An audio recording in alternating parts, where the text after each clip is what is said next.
How to apply Doordash promo code. Hi everyone, this is Alana from Create, Login and Delete. Let's get started.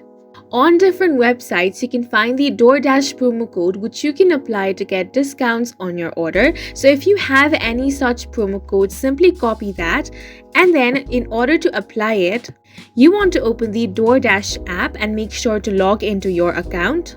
Then you can add the items that you want to purchase in your cart. Then tap on this cart icon.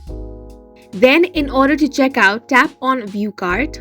Here you can find your subtotal, delivery fee, fees and estimated tax, then your total amount. In order to apply the Doordash promo code that you have, you simply want to tap on the Add Promotion option.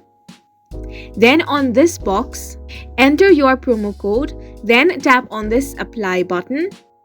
Now, if the promo code is valid, you're going to get the discount as mentioned in the offer detail of your promo code.